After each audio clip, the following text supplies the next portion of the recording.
Years ago, my parents forced me to live in the garage, and when the truth came out, I made them experience the same thing. Have you ever had that feeling when something is off, but you can't quite identify why, like a puzzle piece that doesn't fit, but is small enough to go unnoticed for years? That's how my childhood felt. At first, it wasn't an obvious injustice. Just small moments, quiet observations that didn't make sense until I grew old enough to step back and see the bigger picture. Looking back now, I realized there were always two sets of rules in our house. One for me and one for my brother Noah. I was 13 when we moved to our new home. My parents, Rebecca and Patrick, said it was a fresh start, a better place with more space for all of us. I felt hopeful as we pulled up to the two-story house with its large front porch. It wasn't fancy, but it was ours. Then came the moment that changed everything. "John, we have something special planned for you," my mom said, way too cheerfully. "Since you're older now, we thought you'd want more privacy, so we're giving you your own space." That sounded promising. I imagined a cool upstairs bedroom, maybe one with a bigger window. But then she led me to the garage, which was mostly empty except for some old boxes from our previous house. The walls were bare, the concrete floor was cold, and there was a tiny window near the ceiling. "This is yours," she announced, as if she had just given me a penthouse suite. I blinked, waiting for a punchline. "The garage!" Patrick slapped me on the shoulder and said, "You'll have plenty of space out here, and best of all, no one to bother you." I didn't know how to react. This wasn't a bedroom, it was a storage space. "What about the extra rooms?" I asked, trying to keep my voice steady. My mom smiled. "No one needs them for his art." I turned to see my little brother Noah, standing in the hallway, already peeking into what was now his new space. Two rooms. One had a bed and shelves, the other was a fully dedicated playroom, an art studio filling up with supplies. I stared at the easel, the sketchbooks, the walls my parents were planning to repaint to inspire his creativity. I got a garage, and he got an entire wing of the house. But I was 13, and I already knew arguing wouldn't get me anywhere. At first, I tried to make it work. I told myself it wasn't so bad. Sure, it smelled strange, and the garage door rattled loudly whenever someone passed by, but I had my own space, right? I set up my bed in a corner, stacked crates to make a desk, and tried to ignore how cold it got at night. But then winter came. Some nights, I could see my breath no matter how many blankets I piled on. My parents refused to install heating, saying it was just a little chilly. Meanwhile, inside the house, Noah had a space heater in his art room because he couldn't focus if his hands got too cold. I wish I could say that was the moment I finally stood up for myself, but it wasn't. Instead, I just adapted. I told myself I was being dramatic, that I was lucky to have my own space, and maybe if I put up with it long enough, things would change. They didn't. The night everything snapped, I was 15. Noah had invited his friends over for a sleepover, and they were loud, laughing, yelling, running up and down the hall. I was in the garage trying to focus on my history homework, but the noise bled through the thin walls. I put my pencil down and rubbed my eyes. I needed a break. Maybe just a snack from the kitchen. When I walked in, my parents were sitting at the table, talking in hushed voices. Noah was with them, showing them something in his sketchbook. "This is really good," my dad said. "I think we should start looking at art schools, something serious." "I agree," my mom added. "If we start now, we can get him into a great program, maybe even private lessons." They looked so proud and invested. I was standing right there, but they didn't even notice me. I don't know what came over me, but before I could stop myself, I said, "I don't get it.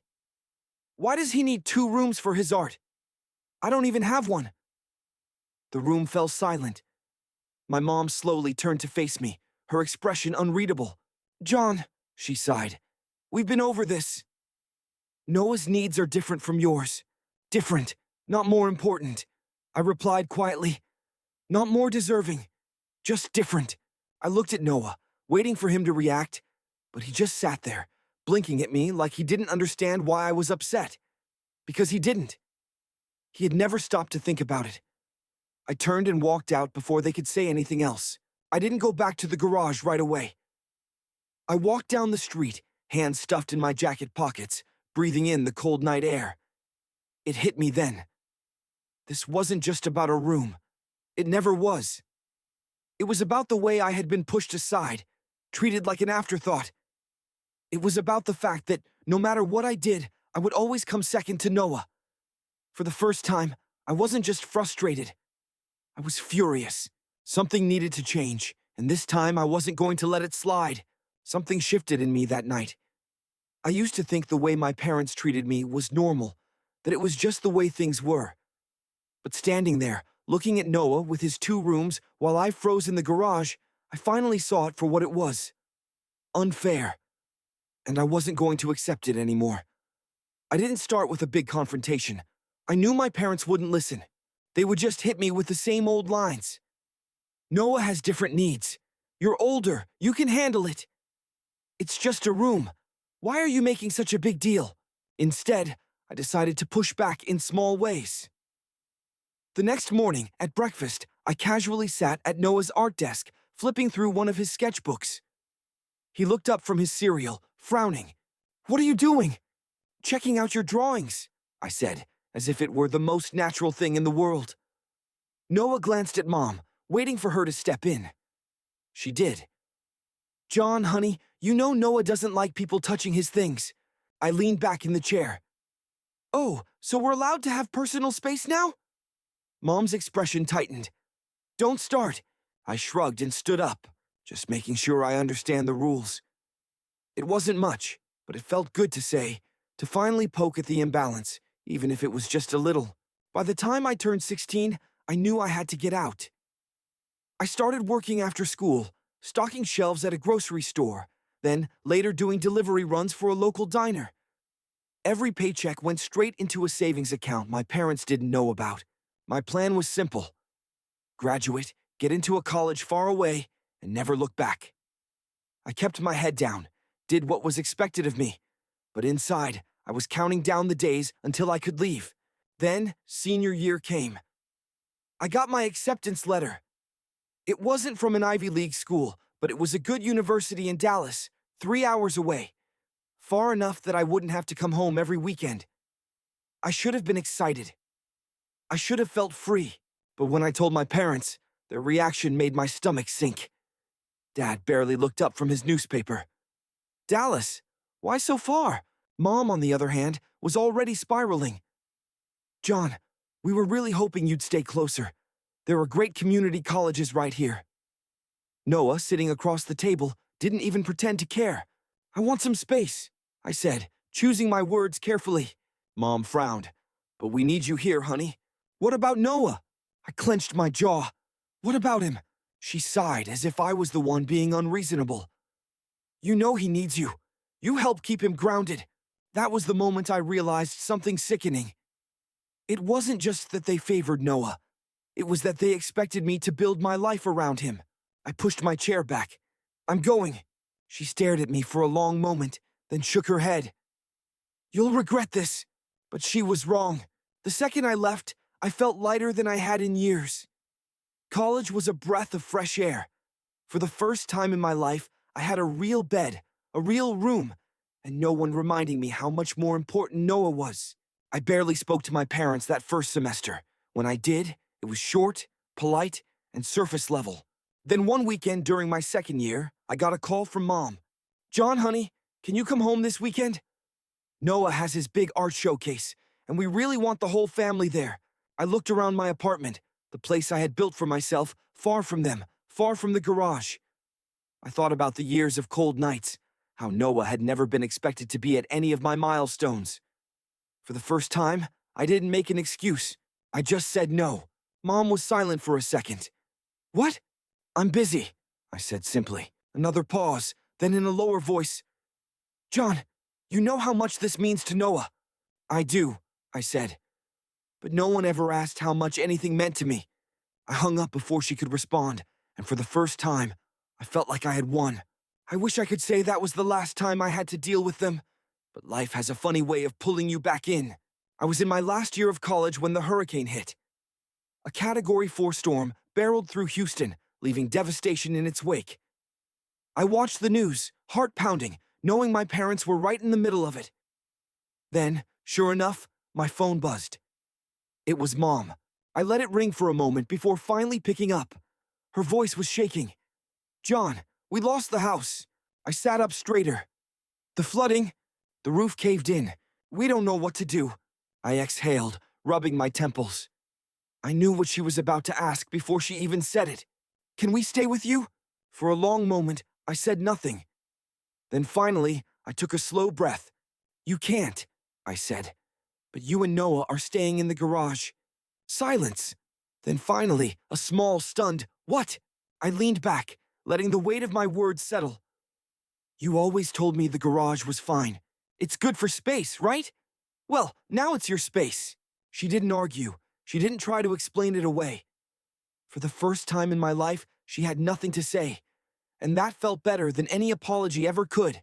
The first night my parents and Noah stayed in my apartment, I slept better than I had in years. Maybe it was the knowledge that, for the first time, I wasn't the one being pushed aside. Or maybe it was because, for once, I wasn't the one lying awake in a cold, uncomfortable space. They were. And the irony was delicious. The day after they arrived, I stood in the doorway of my apartment, watching as my mom and Noah settled into the garage. It was smaller than the one I grew up in, barely big enough to fit a mattress and some of the bags they brought with them. It smelled of old cardboard and oil, the air thick with dust from the things I'd stored there. Noah stood in the middle of it all, looking around like he couldn't believe this was actually happening. Mom rubbed her arms, clearly uncomfortable. "John, honey, do you really think this is necessary?" I crossed my arms. "It's what I had growing up. You always said it was fine for me, so why wouldn't it be fine for you?" Noah finally turned to me, scowling. "This is different." I let out a dry laugh. "Is it? Because I remember being told it was just as good as any other room." He huffed, dragging his duffel bag to the side of the room. "It's freezing in here." "Yeah," I said flatly. "It is." Neither of them had anything to say to that. The first few days were surprisingly quiet. Noah spent most of his time sulking in the garage, barely speaking. Mom and Dad tiptoed around me, probably waiting for me to change my mind. I didn't. Instead, I went about my usual routine: work, the gym, nights out with friends, while they lived in my space under my rules. It didn't take long for the complaints to start. One morning, I woke up to find Mom in the kitchen, fumbling with the coffee machine like it was alien technology. She looked up at me, flustered. "John, I can't figure this thing out." I shrugged, grabbing a protein bar. "Figured it out fine when I moved out." She sighed, already exasperated. "Could we at least use one of the bedrooms? It's just until we get the house fixed." I raised an eyebrow. "You're already in a bedroom. The one you gave me when I was growing up." She flinched, but I wasn't about to let her guilt trip me. Then Noah stomped in, looking like he hadn't slept all night. He snapped. "The garage is awful. I can't get comfortable, and it's too loud outside at night." I leaned back against the counter. "Sucks, doesn't it?" He glared at me. "I don't get why you're doing this. Are you trying to punish us?" I took a sip of my coffee, meeting his eyes. "Number, I'm trying to give you some perspective." His face twisted. "I didn't do anything to you." I slammed my cup down harder than I meant to. "No, you didn't. And that's the problem. You never noticed, never cared. You had 2 rooms while I froze in the garage, and it never even occurred to you that it was unfair." Mom put a hand on my arm, trying to calm me down. "John, please, this isn't helping." I pulled away. "No, what's not helping is pretending like this never happened." I turned to Noah. "You think this is unfair? Imagine doing it for years, watching everyone else live comfortably. Imagine being told over and over that your needs don't matter, because someone else's are more important." For the first time, Noah looked like he had nothing to say. Dad was the last to crack. He had been quiet throughout most of it, staying out of the way. But by the end of the first week, he finally snapped. After returning home from work one evening, I walked into the living room to find him standing there with his arms crossed. "We need to talk," he said. I let out a sigh and dropped my bag by the door. "Let me guess, you want to stay inside now?" "This isn't a game, John," he replied, his voice tense. We're your family. I scoffed. Funny, I don't recall being treated like family when I was the one freezing in the garage. My dad's jaw clenched. That was different, he started to say, but hesitated. For once, he didn't have a ready answer, so I gave him one. It was different because it wasn't you, I told him. It was different because you weren't the one suffering. Dad sighed heavily, rubbing his temples. I know we made mistakes, but this isn't helping. I stared at him for a long moment before shaking my head. It's not about fixing anything. It's about making sure you feel it. He ran a hand over his face, clearly exhausted. How long are you going to keep this up? I shrugged. Until you understand. His lips pressed into a thin line, but he didn't argue, knowing I wasn't going to back down. By the second week, something changed. Noah stopped complaining. He didn't suddenly feel grateful, but he became quieter, less demanding. Mom stopped asking for things, and Dad started cooking instead of expecting me to do it. For the first time in my life, it felt like they actually saw me, like they were realizing how much they had taken for granted, and it felt satisfying. One night, as I was about to go to bed, Noah knocked on my door. I hesitated before opening it. He stood there, arms crossed, eyes cast down. I get it now, he said. I leaned against the doorframe. Yeah? He swallowed. I never thought about what it was like for you. I never had to, and I guess that's the problem. I studied his face. He wasn't just saying this to get back inside. For the first time, I saw real understanding. It wasn't an apology, but maybe, just maybe, it was the beginning of one. Yeah, it is, I said. For the first time in my life, I had control. I wasn't just the forgotten kid in the garage anymore. I was the one making the rules, and for the first time, they had to follow them. It wasn't revenge, it was justice, and it felt damn good. It didn't take long for the cracks to appear. At first, my parents and Noah tried to tough it out, perhaps thinking I would eventually give in and let them move inside. But the longer they stayed in the garage, the more I saw them starting to break. And I wasn't going to save them. One night, I was lying in bed, half asleep, when I heard voices coming from the garage. My mom whispered, "We can't keep living like this, Patrick." My dad sighed tiredly. "What do you want me to do?" There was a long pause before she said, almost desperately, "Unmake it." Something tightened in my chest. Even after everything, she still thought she could control the situation. I got up, walked to the door, and knocked. The voices immediately stopped. When I opened it, my parents were sitting on an old mattress, wrapped in blankets. Noah sat off to the side, scrolling on his phone like nothing was happening. I leaned against the doorway. "Problem?" I asked. Mom put on a fake smile. "Oh, sweetheart, we were just talking." "Right," I said, crossing my arms. "Talking about how to convince me to change my mind." She blinked, caught off guard. "That's not—" Dad cut in, rubbing his forehead. "John, be reasonable. The house is gone. We have nowhere else to go." I tilted my head. Funny, because I remember saying the same thing when I asked to move inside years ago. Noah spoke up, his voice clipped. "Jesus, John, how long are you going to hold this over us?" I turned to him. "How long did I sleep in a garage, Noah?" He opened his mouth but shut it again. Mom sighed, standing up. "We get it, okay? You were hurt, but this isn't the same." I raised an eyebrow. "Isn't it? You guys always said the garage was fine. It wasn't a big deal. So why is it suddenly unbearable?" She swallowed hard, looking away because she knew I was right. A few nights later, Noah snapped. I was in the kitchen making dinner when I heard the garage door slam open. Then Noah stormed in, his face twisted in frustration.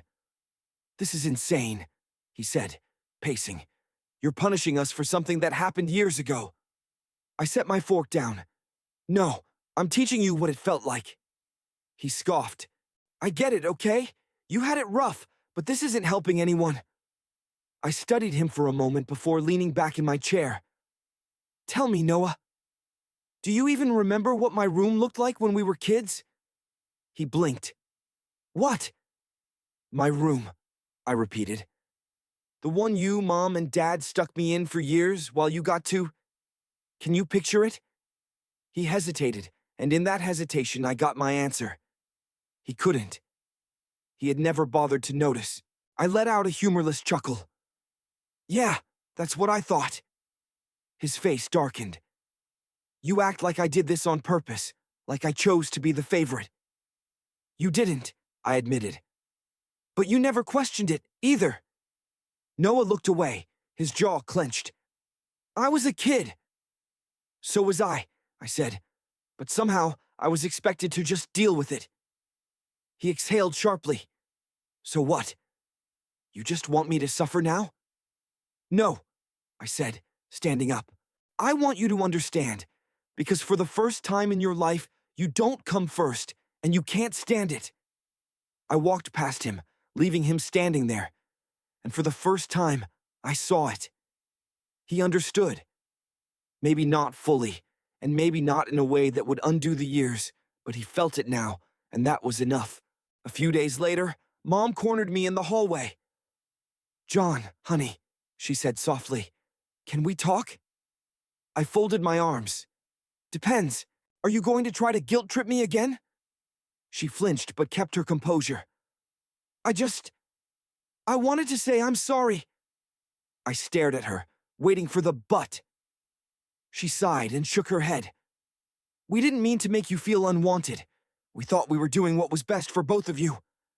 I exhaled slowly. And when I told you it wasn't, what did you do? She looked away, knowing she had ignored me, dismissed me, and convinced herself I was fine because it was easier than admitting they had messed up. Tears welled in her eyes. I hate that you resent us. I let out a tired laugh. Of course I resent you. How could I not? She took a deep breath, wiping her face. I just want to fix things. I studied her, trying to decide if I believed her. Finally, I sighed. Then stop pretending this is about me being bitter and start admitting what you did was wrong. She nodded slowly, and for the first time, I thought maybe she actually meant it. By the third week, it was clear they couldn't take it anymore. I walked into the garage one afternoon to find Dad packing a suitcase. I leaned against the doorframe. Going somewhere? Dad didn't look up. We're getting a rental. I raised an eyebrow. Didn't you say you couldn't afford one? He zipped the bag shut. We'll make it work. I smirked. Oh, so suddenly, there's money when you're the one uncomfortable. He exhaled sharply. John! No, really, I said, crossing my arms. Where was that energy when I was the one asking for a real room? He didn't have an answer, because we both knew the truth. They were fine with me struggling, but the second they had to do it, it was suddenly unbearable, and that was all I needed to know. The morning they left, Mom hugged me at the door. She pulled back, searching my face. Are we okay? I shrugged. That's up to you. She nodded, looking away. I'll call you soon. I didn't say anything because I didn't know if I wanted her to. As they drove off, I stood there watching, and for the first time in my life, I didn't feel like the kid in the garage anymore. I felt like I had won. The house felt different after they left, quieter, lighter. For the first time in weeks, I could walk into my own kitchen without feeling like I was being watched. I could come home from work without dreading another argument. I could sleep without hearing my parents whispering about how to make me forgive them. Yet, even as I stretched out on my couch, flipping through channels, I couldn't shake the weight pressing down on me. This should have felt like a win, but for some reason, it didn't. A few days passed. I didn't reach out, and neither did they. I told myself I didn't care, that they weren't my problem anymore. Then one night, I got a text from Noah. Hey. I stared at the screen for a while, debating whether I should even respond. After everything, after years of him benefiting from our parents' favoritism, after watching him sulk over a temporary stay in the garage, what could he possibly have to say? Still, something in me itched to know, so I typed back, "What do you want?" A few minutes later, his reply came through. I blinked, Not what I was expecting. Then another message popped up. I didn't get it before, but I do now. The next afternoon, I found myself sitting across from Noah at a small, rundown coffee shop near my apartment. He looked different, not in a huge way, still the same kid who used to have 2 rooms while I froze in a garage. But there was something in his posture, a stiffness, like he was finally carrying some of the weight I had shouldered for years. I sipped my coffee, waiting for him to speak first. Mom keeps saying you hate us now, he said. I snorted. That's dramatic, even for her. He smirked, but it faded fast. I don't want things to be like this, he said quietly. I raised an eyebrow. Like what? Noah exhaled, rubbing his temple. You and me, we were never close, but I don't want us to be like this. I leaned back. Noah, you were the favorite. That's not your fault, but you never questioned it. He nodded. Yeah, I get that now. There was something in his voice, something honest. He did get it. For the first time in our lives, he actually saw what I had been through, but I wasn't going to let him off that easily. And what are you going to do with that realization? I asked. He frowned. What do you mean? I mean, understanding something isn't the same as changing something, I said. So, what are you going to do about it? Noah looked down, drumming his fingers on the table. Finally, he sighed. I don't know yet. At least he was honest. A week later, my phone rang. I was half asleep, barely registering the caller ID. Mom. For a second, I debated ignoring it, but something in me, the part that still remembered being a kid who wanted his parents to care, made me pick up. Her voice was quiet. John, she said, and I rubbed my face. Yeah? She took a shaky breath. I just wanted to say I'm sorry. Silence stretched between us. Then finally she added, and I know that's not enough. I swallowed hard, because for the first time, I actually believed her. Then she said something that changed everything. I shouldn't have kept the truth from you. I frowned, suddenly more awake. What truth? She paused, took a deep breath. There was a reason we gave Noah 2 rooms, she admitted. A reason we never told you. My stomach tightened. Go on. She hesitated, then finally said, Noah isn't your full brother. Everything inside me stopped. What? She rushed on before I could react. Your father and I, before Noah was born, we had a rough patch. I had an affair. My grip tightened on the phone. No! No! No! I stood up, pacing, my heartbeat hammering in my ears. Are you telling me that Noah isn't Dad's? There was silence. Then quietly she said, Yes. I shut my eyes. Of all the things I expected her to say, this wasn't one of them. She kept talking, words tumbling out like they'd been locked away for years. Patrick knew. He always knew. But he decided to raise Noah as his own. We agreed never to tell anyone, and I think I overcompensated. I let out a dry, humorless laugh.